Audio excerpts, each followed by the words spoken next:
गीता 10:31।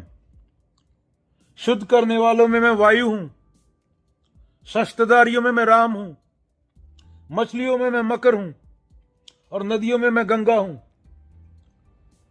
पावन माने वायु हर जगह है, सबको शुद्ध करती है।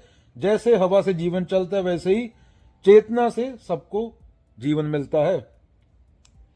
जैसे वायु अदृश्य होकर सबको जोड़ती है वैसे ही तुम्हारी असली सत्ता सब प्राणियों में समान रूप में बह रही है। राम किसको बोला गया? शस्त्रधारियों में महान राम, क्योंकि उनका शस्त्र धर्म की रक्षा के लिए था, अहंकार की विजय के लिए नहीं। राम ने रावण से युद्ध किया पर विजय के बाद भी विनम्र और मर्यादित रहे। असली शक्ति वही है जो धर्म के लिए उठे, निजी स्वार्थ के लिए नहीं। सेम अर्जुन। मछलियों में मकर सबसे बलवान। तो ऐसे ही चेतना भी गहरी है, सतह पर छोटी मोटी लहरें आती रहती हैं, इच्छाएं, क्रोध, सुख दुख, लेकिन भीतर गहराई में वही मकर है, शक्तिशाली, मौन और अचल।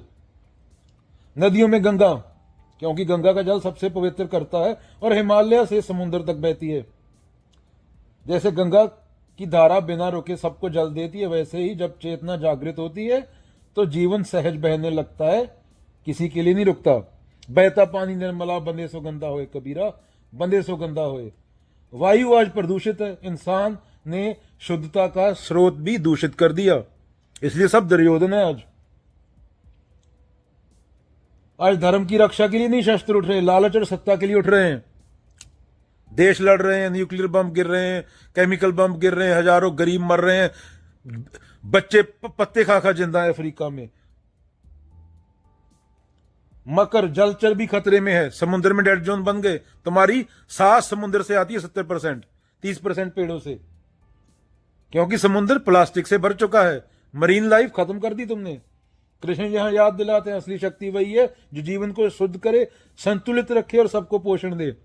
मैं वायु की तरह सब में हूं, मैं राम की तरह धर्म की रक्षा करता हूं।